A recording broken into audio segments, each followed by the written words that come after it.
January Borough Board to order. If we could all please rise and salute the pledge. I pledge allegiance to the flag of the United States of America and to the republic for which it stands, one nation, under God, indivisible, with liberty and justice for all. I'd like to wish everybody a happy new year and welcome them to the January Borough Board meeting. So for attendance, we have all the members present with the exception of Community Board 3. Brooke was kind enough to send everybody a copy of the minutes. If I can entertain a motion to accept the minutes, please. Fred first. May I have a second? Brianna second. Councilmember Borelli's office. Okay, we have two presentations today. We have the New York City Department of Parks doing their neighborhood tree planting program, and then the MTA will be discussing their capital plan. New York City Parks, you guys are up first. You have the floor. Okay, thank you very much. Thank you for making time on the agenda for us. I'm Jennifer Greenfeld. I'm the Deputy Commissioner for Environment and Planning and Parks.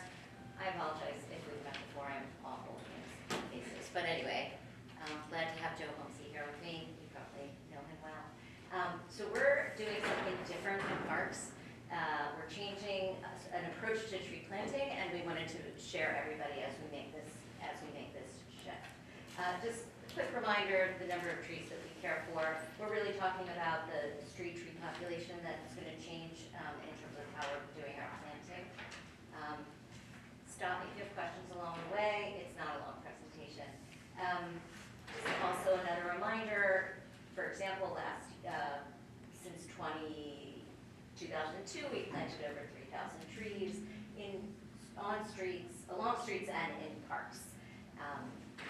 So now I'm going to look also go backwards a little bit at how we decide where to plant trees in parks. We are really fortunate to have a good capital funding flow from the mayor and other sources for tree planting.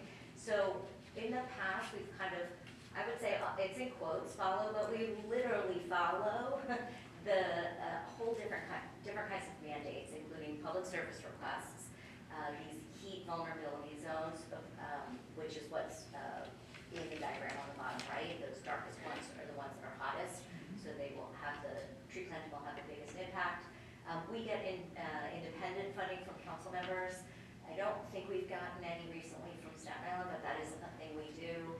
And we also have a host of legal obligations for tree replacement and zoning, which Staten Island knows all very well about. So we're constantly trying to balance all of these with a limited capacity. We know we can do probably 18,000 trees a year, maybe a little more, and it's based on a whole huge number of different things in terms of contractors, trees availability, staffing. It's not really about funding. So it leaves this service request backlog citywide of over 42,000 sites. Do the math, 18,000 trees a year. Plus, we have our HVI heat targeted tree planting, which we are committed to. We are specifically funded by the mayor to do that, and that's another 30,000 trees. And so there are all these other things. So bottom line, we're offering this service like, hey, you can ask for a tree, but we're really not providing it with any certainty or predictability. And it doesn't seem right, and it's not particularly efficient for us as parks. So we're shifting from a whole different, kind of running around to just going neighborhood to neighborhood. And we are, in order to do that, we're ceasing taking public service requests. And because if we continue to do that, we'll be continuing to offer a service that's just not satisfying for anybody. We will plant every possible tree planting location, but it won't be done one at a time. And I'll give you a graphic to show you how we're going to approach it and how we're prioritizing and have some maps. So typically, this is a sort of a dead space, but imagine the more kind of suburban Staten Island view. We get a request for a tree. Sometimes there's a dead tree there, sometimes there isn't, and we go to that one tree and we plant that tree. And that's kind of what we do on the block. But there are all these other things sitting out on the block that don't get addressed, and we might come back to them if somebody requests it, and we might not for a very long time. So instead what we're doing is we're going to go to a block and we'll approach it really comprehensively. So area the tree is growing in is compromising the health of the tree, we'll expand it. If there was a stump there, that was the second one. You know, if there's a stump, we'll take that stump out even if somebody didn't request it and plant a new tree if it's possible. This next little empty tree bed is now not plantable because it's too close to the driveway, so we'll cover that up. This is if you have a regular sidewalk, not a tree strip. The next one is the tree we would have planted. The next one we didn't get a request for, so we just skipped it, but this time we'll plant it. And sometimes we get empty tree beds that might not be plantable, like that last one on the corner, because it's too close to the corner and regulations changed, or maybe we didn't pay attention the first time around, I don't know. And so normally we might close it, but some communities actually care for that space and they don't want it closed up. So if we know we have a community partner that's gonna say, yeah, we take care of it, we plant this thing, then we won't concrete over it. That's the approach, that's what we wanna do, and we're starting to do it already this fall, we started. There's this transition phase because if you're familiar with the capital project, our tree planting program is capitally funded. It takes time to bid out a contract and get it in place. So we're using our existing contracts to start this, and we're also within these next 2 years making sure we're taking care of any council allocations. So they'll be done. Because they're the existing contracts, I don't know, we don't really know yet how much of that stump removal and tree removal and bed closure we'll get to, but we'll see. We might get to more than we think we can. But then the idea is that basically on a 9-year cycle, we'll be filling every possible street tree planting location there is. So as we go through neighborhoods, there'll be a 3-year cycle, so every 3 years, we're in a community board. This is like very complicated. I have some Staten Island maps if you're interested. Only, and we'll get through it. And then when you're done one, you'll go back to the beginning. And it's prioritized based on those heat vulnerability zones. So that's kind of what you're seeing in the transition phase. That's why you don't see a lot in the southern part, because there aren't hot neighborhoods. So those first years is where our contracts are, but then after that, we'll make sure we'll get to each community board on a 3-year cycle. Here's a little bit of the Staten Island view, how you can see we're working across the borough within a 9-year time frame. And that's pretty much it. We've been on the road talking to all kinds of folks about it to let them know. Some things have already been turned off, so if you go to the regular website, you can't request a tree planting. It'll send you to these maps that are online, so they're all public now. You might still be able to do it on the phone, the mobile app, but we're waiting for the ITD, the Central Communications Group, to fix it. And we're starting to do it. And soon, if you did request a tree, you'll get an email back from us to say we're closing it out. But here's the schedule for when to expect it in your community with the link to the website. That's pretty much it. Okay, I have a few questions. Please. So does this mean that you're never taking tree requests again? Or if you are, then how many years can we expect before people can request a tree? We are not going to take it. It's a rough message. We recognize that, and that is why we are here. We are not planning to take public service requests. You literally won't be able to do it on the website. You'll hear from people, and that's why we want to come to you, Okay. so you know what to say to them. All right, so my next question is, on the website, does it say that you're not taking? Correct. So you're gonna give a reasoning and everything for Yes. this, so Yeah. that, maybe we can, minimize the outreach ahead of time? Yes, yep. Okay. We have the language, we can talk to, if it doesn't speak to your constituents, like, we'll work on doing something for you guys. I mean, we can't change the webpage, but if you have a way that you like to message things and we can help you do that, we'll be happy to. Okay, and then one more question. When you say that we're gonna be in the community boards, is there gonna be crews for each borough, or is there just one citywide crew? Oh, no, we have like 12 or 14 contracts going simultaneously in the whole city. Now, Okay. Staten, I don't remember offhand, often it's just one contract. Sometimes we have 2 in Staten Island. We don't have a plan past this, the transition period. These are they're not colored by contract, but this represents the contracts we have now. I just don't recall the specifics for the borough.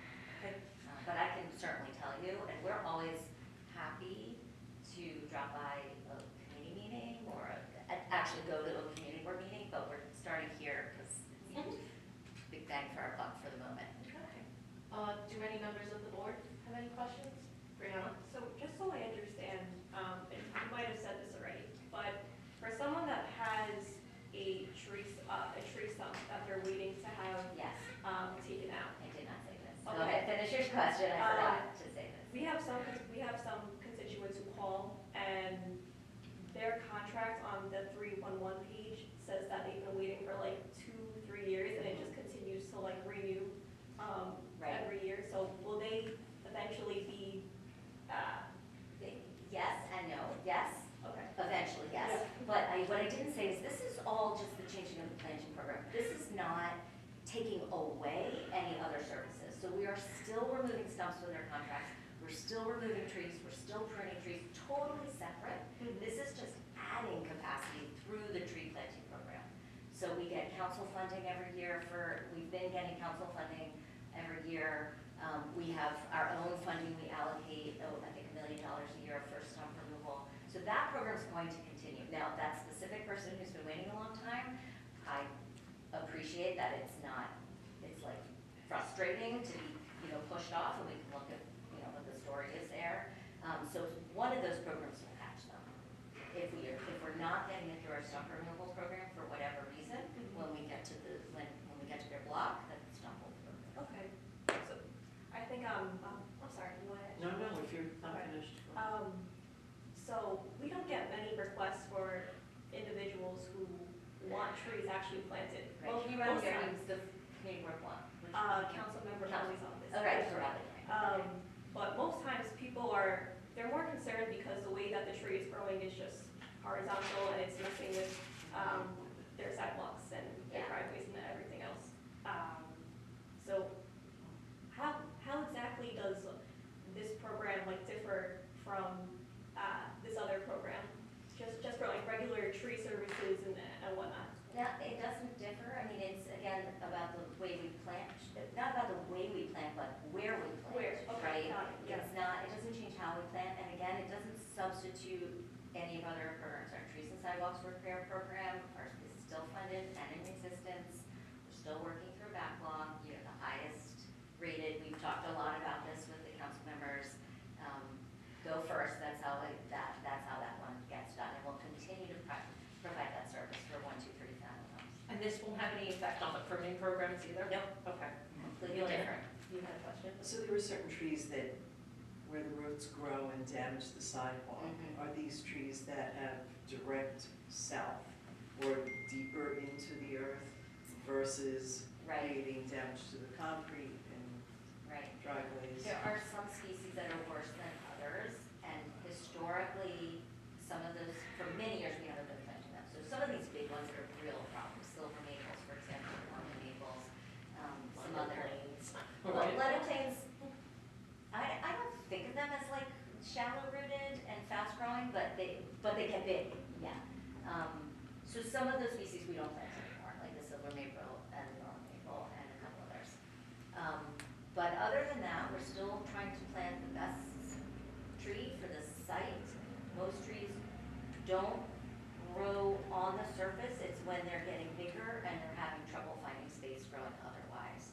So it's not a perfect solution for people who, are looking to maintain really the ideal sidewalk situation. Trees are growing, they're alive, everything alive comes with some, the good and the bad. You take a little bit of both. I hope the good outweighs the bad. I know that's not true for everybody, but the species we do think about the ones that cause the least problems, but fit the space. Did you want to ask anything? In terms of the council member's allocation, would that then go until you get to the borough and get to the council member's district, or would it go in terms of priority? If the council member allocates for this coming fiscal year? We're kind of discouraging council members from giving us additional funding, because again, it's not about the money, and if we take additional council member funding for tree planting, there are plenty of other things you can invest in, but for tree planting, then it really pulls away from everything, we have to make somebody else wait a long time, and I know it's important to bring funding to the district, I get that, and we want to try to work with you, tree guards are free, Maybe other things, you know, we can, I think we could take additional money and tree the sidewalks, we've done that before in Staten Island.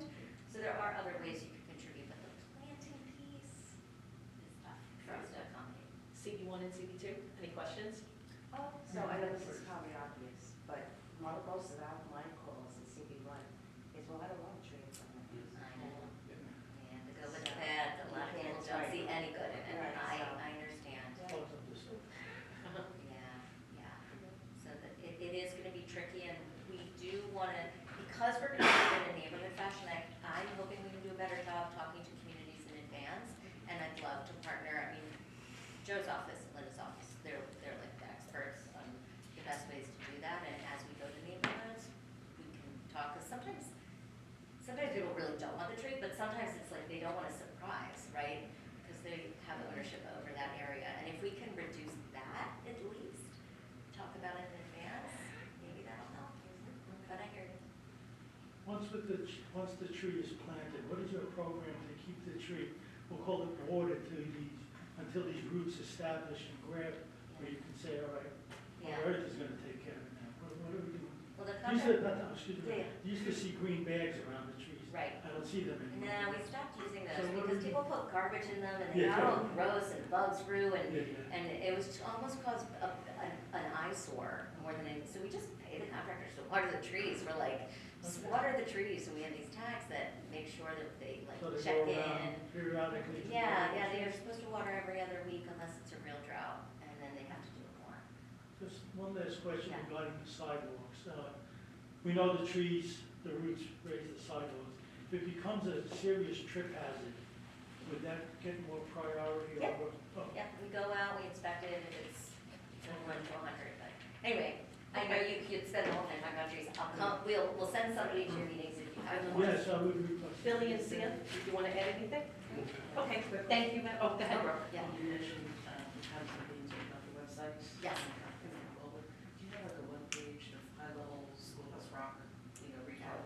that's an excellent suggestion. We don't have it, and we can Just do that, yeah. people want, like Yeah. CDs or, Yeah. display that, just like a one page, you could send out. And tell me what's useful, those, like sort of that orange diagram, I find explains it well, but I don't know. If there's something that kind of strikes you as a good way to explain it, let me know. Thank you. Thank you very Thank much. you. You're Thanks, welcome, Sam. thank you for your time. Okay, moving right along, the MTA. Madame, do you want to go up to their presentation?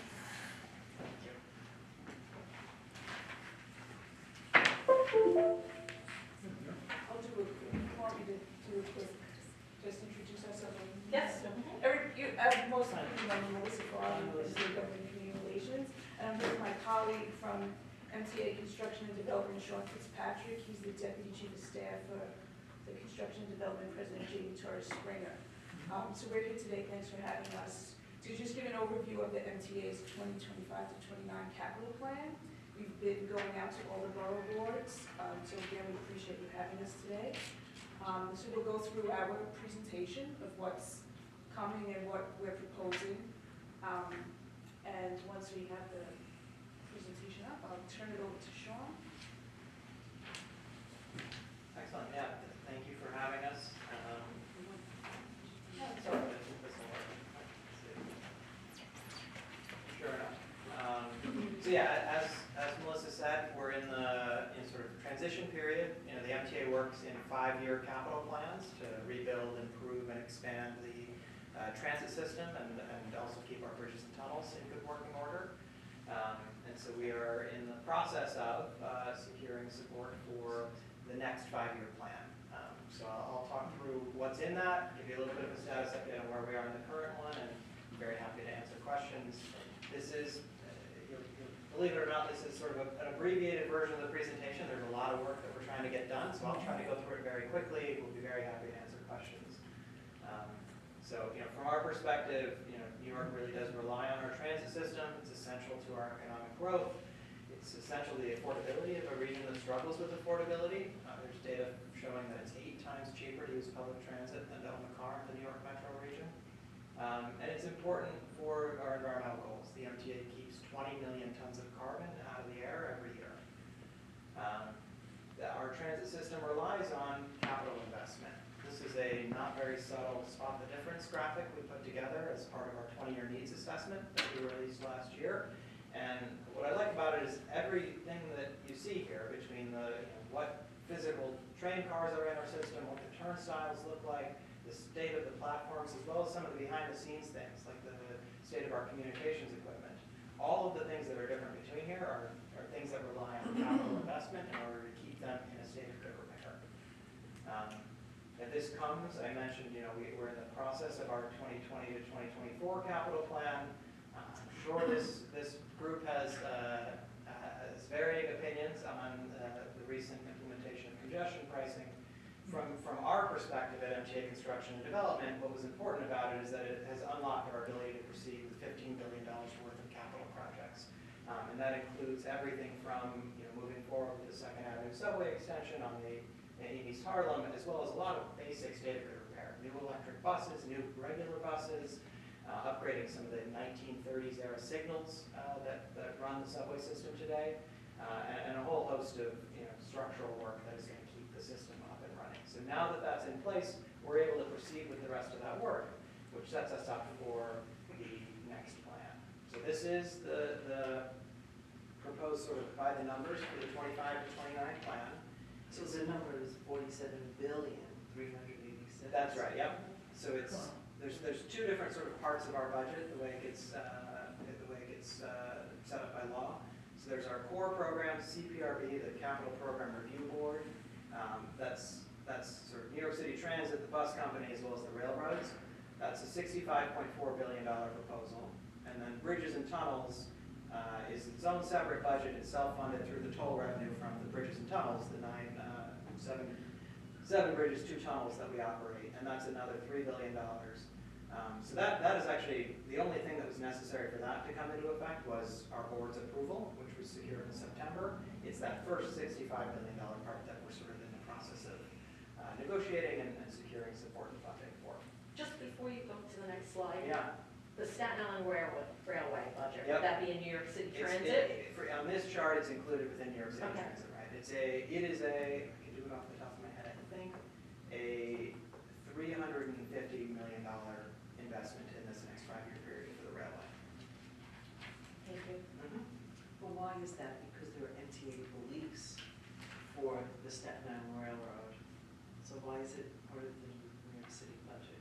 It's a matter of the way we operate it. So it is its own independent entity, and there are a couple other. Some of the buses are still organized under the old Manhattan Bronx Surface Transportation Operating Authority. There's a lot of the MTA is historically is a collection of all these different agencies that got added together. When we do its capital planning, we account for it separately. If you go to the actual capital plan, there's a page dedicated to Staten Island Railway. It is its own entity. But for the purposes of this slide not being 20 cells long, we included it within New York City Transit. So the other thing that this slide notes, and I'll get to on the next slide, is that more than 90% of this plan is dedicated to core infrastructure. That's our term for rebuilding and improving the existing system as opposed to new expansion projects. And that is the highest number as far back as data goes for us in terms of our focus being not on new flashy things, as exciting as those can be, but being on the nuts and bolts of the existing system. Does that include turnstiles that prevent fare beaters? It does. I've got a slide dedicated. We're proposing to invest more than $1 billion to replace turnstiles, and also, just as importantly, actually even more importantly from our data, the emergency exit gates. I'll flip to it just so you can see what I'm talking about, because I know, again, there's a lot. We've got a lot to get through, but I know this is a top priority. So we're proposing to replace the turnstiles, and again, also the emergency exit gates. So in a subway system or a subway station, a majority of the derivation we see isn't somebody hopping the turnstile. That does happen, but the majority of what we see is somebody entering through the exit gate while somebody is going out. And so our top priority is to replace those exit gates with new modern fare gates that look something like what you see here. The most important thing is that they close automatically, and they'll have AI and sensors so that you can't sort of try to go in while somebody is coming out. When does this What's the installation of this? So we are in the process, we started a procurement on it last year in anticipation of this. We got, I think there's a dozen companies are currently competing. We're working through right now the sort of technical details with them.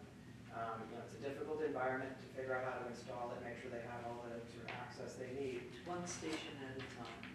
It's true. So our plan is to get pilots into the system this year and then start, as soon as next year, pretty comprehensively doing this work. Our idea is that we're going to try to get through wherever we're touching a station, wherever we're doing a project that interacts with the fare gates. We're not going to be installing any new turnstiles. We're not going to replace them. What we will do is replace them with these new fare gates. So that's the idea. We're going to, we say that this billion will get us to at least 150 stations, and we're going to focus on the ones with the highest ridership and that have the highest level of fare evasion today. So How many stations are there?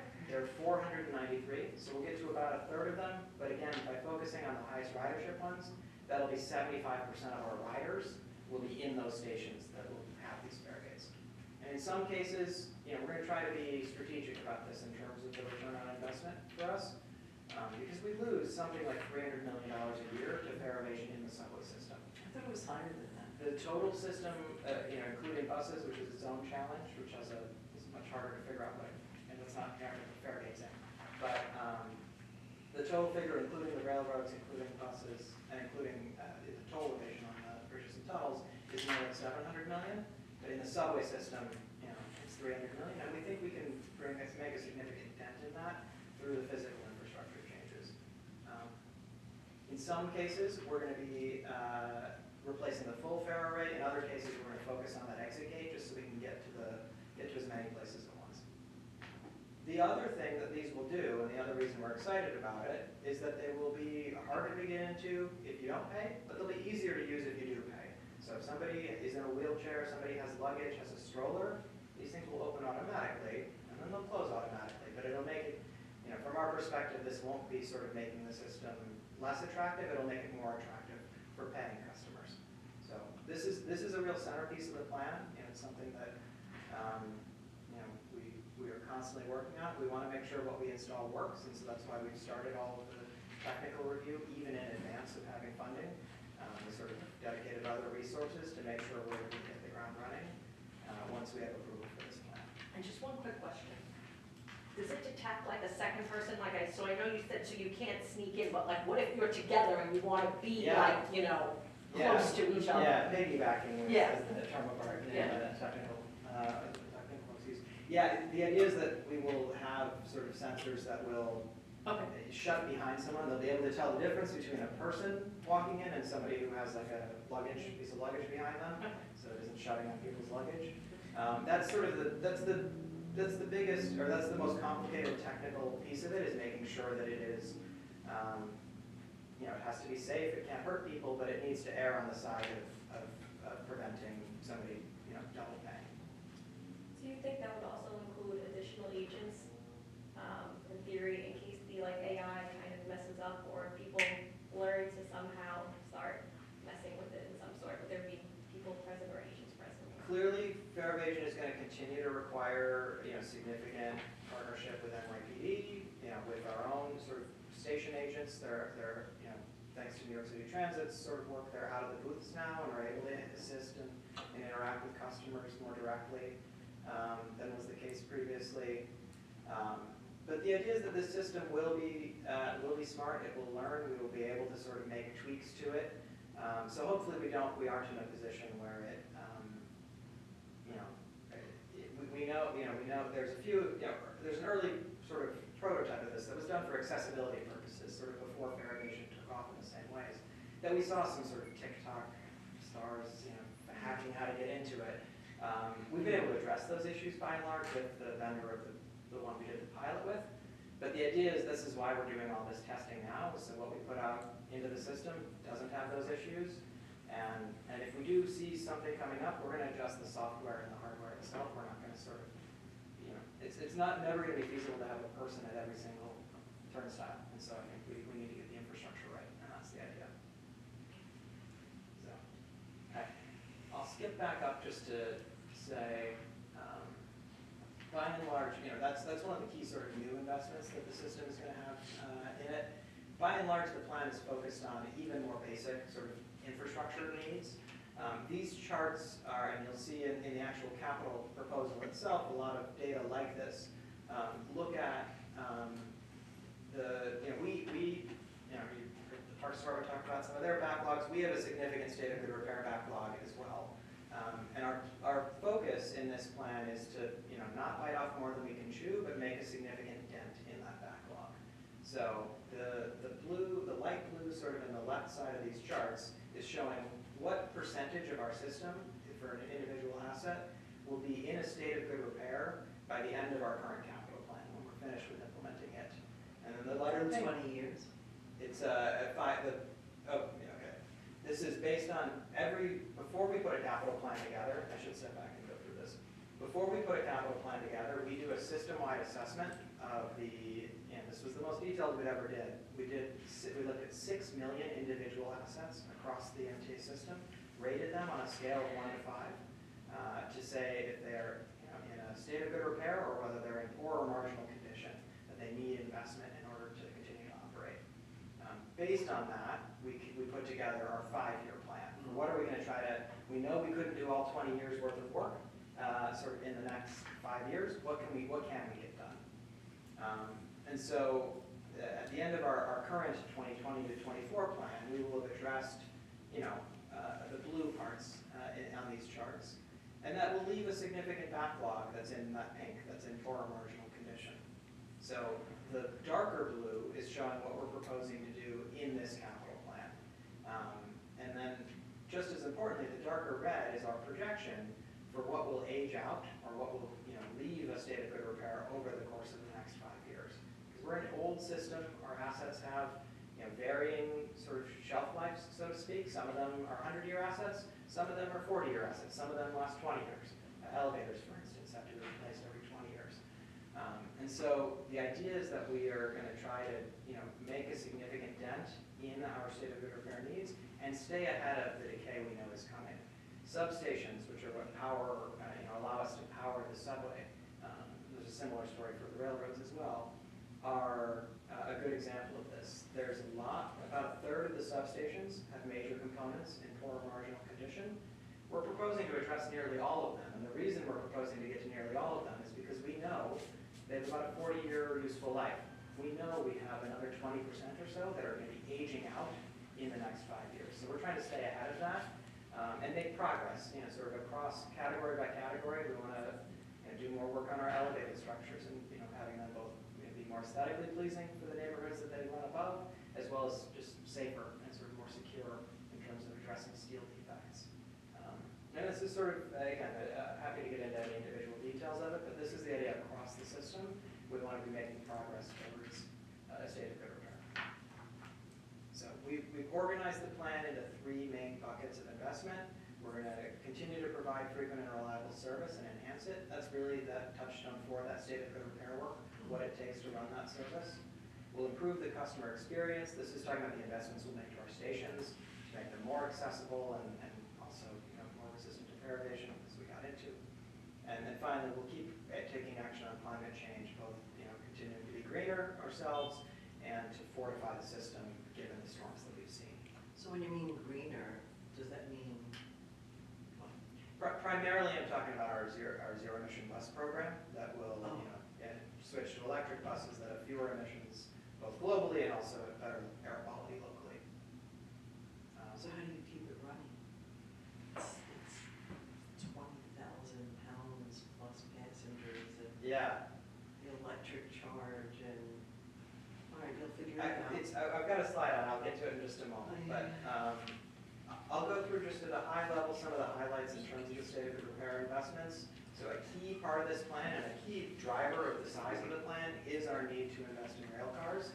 We're excited that we have the new R211s like the one on this screen coming to the Staten Railway under our current capital plan. But across the subway system on the lines listed here, we have 1980s era cars. There's sort of this is a good history of the MTA capital plan when the MTA was in some of its darkest days in the 1980s. And Chair Dick Ravish came in to really turn the system around biggest symbol of that, and one of the biggest reasons for it, was investing in new rail cars, 1,500 new rail cars. The stat that sort of captures the reliability of a train car is mean distance between failure, how long on average a train car goes between needing to go into the shop to deal with a defect. When Dick Ravitch took over, the trains made an average of 5,000 miles between defects. Imagine taking your car to the shop every 5,000 miles. The ones that he procured made it 125,000 miles, so literally a 25-fold increase. The newest cars, like the R211, are at 250,000 miles, yet doubling yet again. And so this is, the cars are nicer, they're more comfortable, they've got better lighting, security, more integrated security cameras, all those things. But they're also just essential to us being able to run service. And so those cars that were purchased in the 1980s are themselves 40 years old now, starting to decline significantly, and we need to replace them. So that's a major part of this plan, is starting the work to replace that 1980s era fleet. Essentially, anywhere you see an orange seat in the subway system, that'll be being replaced. A similar story on our signals. We have, over the course of this plan, we will have replaced most of the Franklin Roosevelt administration signal equipment across the system. There's a lot of Eisenhower administration stuff now. And so we would propose to do the Broadway line, the NQRW in Manhattan, as well as work in Queens and then a little bit more in Lower Manhattan on the J&Z, really focusing on the oldest stuff in the system. We also want to address some of the bottlenecks in the system that those old signals create. The key example of that is, for service between Brooklyn and Manhattan on the NQR&W and on the B&D, or not the W, but NQ&R and the B&D around the Manhattan Bridge, there's this experience of sitting, waiting for a train to pass in front of you, and it slows people down an average of 2 minutes a trip. And we think we can get rid of that through this smarter signaling system. So this will be something that both takes care of a state of good repair need and enhances service. We're also going to continue to invest in our maintenance facilities. This is a really important example because it's in previous MTA capital plans, when budget cuts come in, this is usually the first thing that gets cut. It's not something customers see directly. It's easy to not prioritize, but it's essential to our ability to run service. This is a picture of it's now the 101-year-old Livonia shop in Brooklyn. It was built as a trolley car maintenance facility in the 1920s. And in addition to being in pretty poor shape, it's actually physically not large enough for us to maintain our newest subway cars. So the new subway cars, including, actually, we were excited to upgrade the shop in Clifton that services the Staten Island Railway. The new subway cars have air conditioning units that load in on the top and they're modular. So they can, if there's a problem with a air conditioning unit in the summer, you can pop the AC out, replace it with a spare, and fix the AC unit without the car being out of service. We don't have the head height in this facility to actually do that maneuver. And so we can't run the newest train cars on the 3 train, for instance. And there's a similar problem with the 1 train in the Bronx. So we're going to keep making investments in those facilities. There's a lot of similar challenges in our bus depots, especially as we go to electrify and try to have additional charging capacity. It doesn't make any sense to install electrical equipment under a leaky roof. So at a lot of the Staten Island bus depots in particular, but across it's universal. There's a lot of state-of-the-art repair work that needs to be done to make sure that back of house space works so we can keep our buses operating. And finally, I talked about structures. We're going to keep and increase the pace of painting our elevated structures. We've recently, this is an example, my agency, MTA Construction and Development, was created 5 years ago to consolidate the capital work across the MTA. What we realized, there's been a lot of lessons learned. One of the things we realized was that our bridges and tunnels engineers had a much smarter way of doing painting of their structures than the subways were using. And so we've switched to that. We now have a 30-year life on the paint that we do, doubling from what we did before. And it's just much more effective at keeping water and chemicals out and maintaining the length of our structures. So we're very excited to do another 20 miles across the system. That's primarily focused in the outer boroughs, obviously. And finally, this is the main focus is state of good repair. It doesn't mean we're totally losing track of opportunities to expand the system. The biggest, most exciting thing we have going forward. This time looks like our Interborough Express project. Here, I'll try to get that out of the way.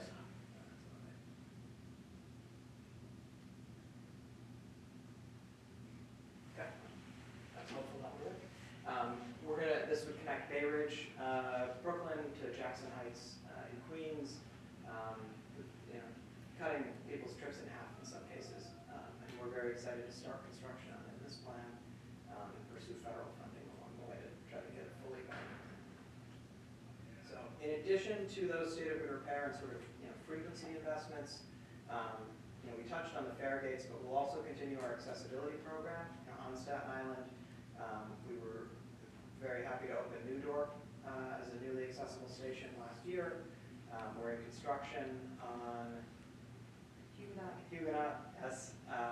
This plan we proposed to add Princess Bay. And what that'll mean is that at no point, actually Staten Island would be the first one where I can say this confidently, you're not more than one station away from an accessible station wherever you are on the line. So it starts, along with some of the other investments that are trailing in the 20 to 24 plan. So, at the end of this plan, we will be at more than 50% accessible. This is the sort of thing that I'm not sure the MTA of 10 years ago could have imagined doing, where we've increased the pace of our accessibility investments by 3 to 4 times, depending on how you measure it. And we're going to keep it up. We made a commitment, a legal commitment to accessibility advocates in settling the lawsuit that they had brought, and are actually ahead of schedule with what we're proposing to do here. Quick question. Yeah. When you finish this, are you gonna look at like the stations that have the ramps? Because some of those ramps are so steep. Like my mom's house is across the street from Doggett Hills. Yeah. I can't imagine, Fred, you It used to is live steep, there. yeah, I know. I can't imagine someone, just on their own, Doggett Hills. like if someone is Yeah. pushing them, that's fine. But to get up, it's like, it's one and then it comes and it's like, it's literally like this. It's like a ski slope and everything. Like, are you gonna look at those for possible elevators in the future? Let me take a look. In general, we like ramps because there's a couple of reasons we like them. They're much cheaper to construct, they're cheaper to maintain, and they don't break, right? Yeah, I mean, don't there need to are some, like Great Kills is not that bad. It's Yeah. not that steep, it's not like, but there are some that, Yeah. like I said, if it is an individual person, like in a wheelchair or Yeah. a walker, it's just we very, very difficult. We have run into this where when the Americans with Disabilities Act was first passed, the code rules for how steep a ramp should be were steeper. And since then, they've changed. And we have this issue both in New York City Transit. Actually, we're dealing with it on Forest Hills, as Long Island Railroad Station. It's the same thing. There are ramps. They're not actually ADA compliant. So let me take a look at Doggett Hills and see where else it makes sense to survey to make sure that, if something isn't, there's some things that look accessible but actually don't meet the letter of the code, and that's certainly something that this program would seek to fix. Elevators make sense in some locations they might. In other cases, the railway has sort of pretty constrained real estate, and people's backyards abutting the right of way. It gets complicated to figure out where you would site one. Yeah, there are no backyards, like for Doggett Hills example. Yeah. There are no yards. So yeah, I took it out. Let me take a look. I think it's something that the code has changed in a way that avoids the sort of ramps that were too steep, and we'll make sure that the program is compliant and figure out what the plan is if not. So we talked about fare gates, again, a really important investment for us. And then on sort of the climate change front, so there's a few things worth sort of calling out here. On the resilience side, making our system stronger against storms. Obviously the level of flash flooding that we've seen in the last few years has been substantial and has had substantial impacts on our infrastructure. Since Superstorm Sandy, we've invested more than $7 billion in coastal storm protections, and the system is dramatically better protected. Actually, Clifton Shop's a great example, where we had to demolish the old facility, which was going to be far too expensive to try to fortify and raise, and built a new one on higher ground with sort of storm resiliency in mind. But there's a lot of work on the flash flooding front, which is less predictable and requires a total we're going to be making investments in our own infrastructure. We're also going to be working with the city, primarily DEP and DOT, to make sure that we're coordinating our investments with them. One of the examples that I like to give is that in the subway system, if there's a flash flooding event and the street overtops, and there's sort of so much water that it overtops the sidewalk, it goes into our vents and goes into our system. Some of those videos you may have seen of waterfalls in the subway system, that's the result of that. So we're working with DEP to see where sewers can be addressed and upgraded where possible. It's very expensive, but needs to be done. We're also working with DOT to make sure when they go and resurface a street, that they mill it properly first, so that there's enough of a reservoir on the street itself that things aren't overtopping onto the sidewalk, into the neighboring businesses, sort of all the challenges that you get when water is there. So, and we'll also continue to invest in our electric buses. It is a very challenging, very complicated process to upgrade our routes to be electrified. But so far the results have been pretty good. The batteries have been holding up. We've been able to run our routes. We're getting more on a regular basis. Right now they primarily run out of a couple of depots we have in Manhattan and in Brooklyn. But we've actually started the Charleston depot here on Staten Island is finishing up commissioning of its charging equipment. We're going to do it sort of in a varied way, and we're also not giving up on other ideas. We're going to do pilots of hydrogen and other ways to reduce the buses. The buses themselves, even our diesel buses today, have like 98% fewer emissions in terms of the carbon monoxide and some of the other things that are not necessarily climate change related, but are just local air quality. They're way cleaner than they were 20 years ago. But this is the next step in making sure that we're doing our part and meeting some of the mandates that we have. And how long does a charge last on? Because I'm just thinking, like, of all the bus depots on Staten Island, you picked Charleston, which if we're talking like express buses just to get, off the island and to where, like, I'm just curious, like, if there's a traffic jam, is the bus gonna die? Yeah, no, it's a very fair question. So the charges last enough for us to do their daily routes is generally what we're finding, and with a pretty good margin of error. Okay. The hardest part for us is it obviously takes longer to charge a bus than it does to fill it up with gas or diesel. But why not go hybrid? We do have hybrids in the system, and that and we're continuing to expand that. I will say the hybrids themselves have a lot of the same. There will ultimately, we suspect, be a significant maintenance benefit to switching to the electric system. It's just a simpler engine. The hybrid has sort of the worst of both worlds. You have a battery you have to take care of and a risk of that. And so the hybrid is something we have pursued and are going to continue to work on. But it strikes us that there will be a big benefit when we're able to fully transition, just because the maintenance itself will be a lot easier to do on sort of one propulsion method, not two. But it's something we're looking at very seriously, how to balance it and how to not sort of get over. The other challenges, there aren't that many electric bus manufacturers in the United States. There are a few in upstate New York that we're working with. And it's a great opportunity for New York State to have sort of that manufacturing here in the state, but we can't get ahead of them, right? We need to have a good plan so that they can hire up and build their facilities out appropriately. So, and we need to go in and upgrade the depots themselves to be able to handle it.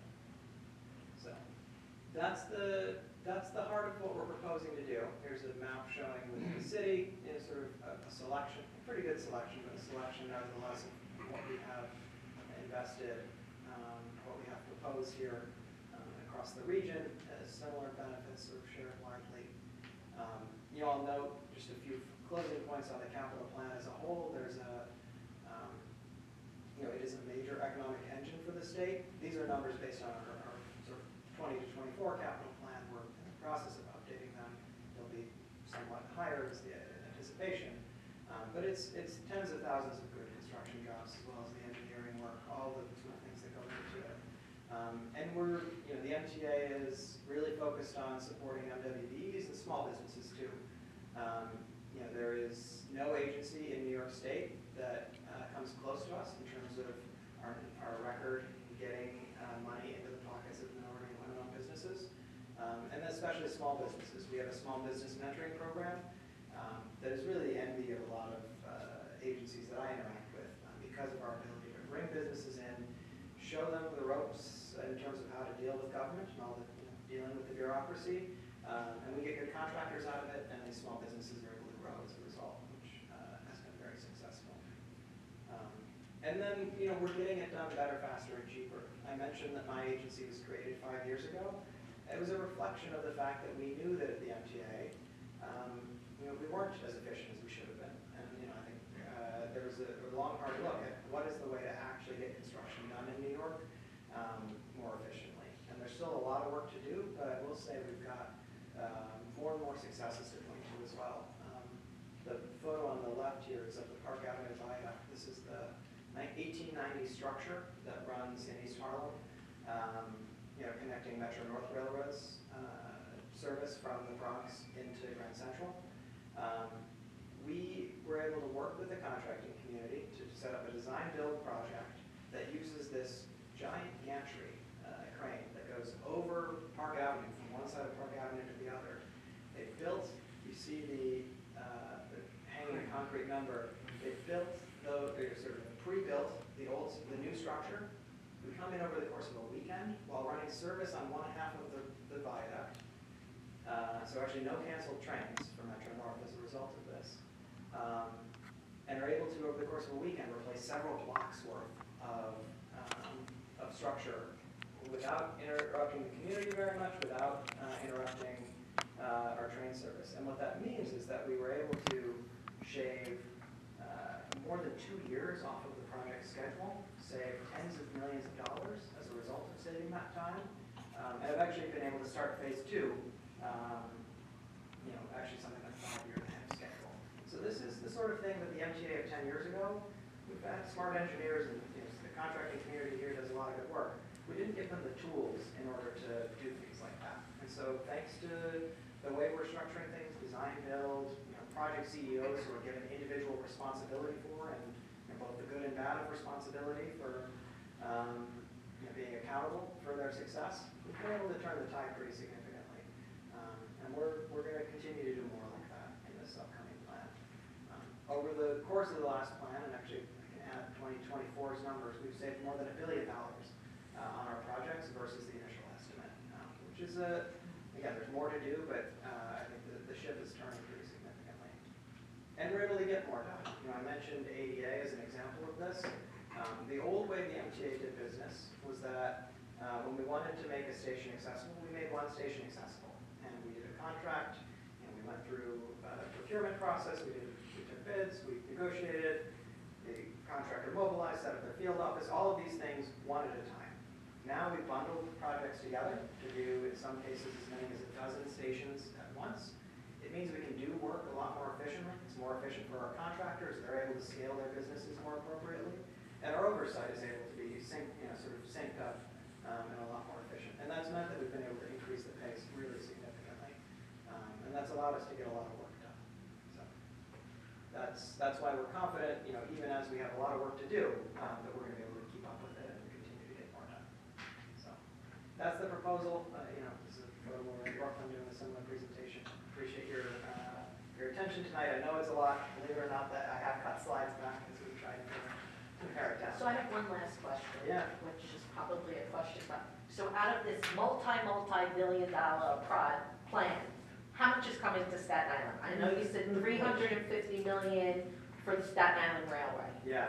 What else is coming here? Yeah, so there's a few other things I want to highlight. Let me get you a number. Let me not make up a number off the top of my head. I'll follow up with a number. A substantial amount of the bus investments will obviously come to Staten Island, both in terms of the buses themselves being replaced and the upgrades to the depots. I'll see if I can get an estimate of that. There's also, between the closeout of the 20 to 24 plan and this one, there's hundreds of millions of dollars of investment to the Verrazano Narrows Bridge that is coming. So there's a couple projects that are actually in procurement now that will be starting construction next year. One is to replace the ramps on the Brooklyn side of the bridge. I'm sure folks know the sort of really challenging configuration and a lot of crashes happen getting off the bridge, going into Bay Ridge. So that replacement is going to happen.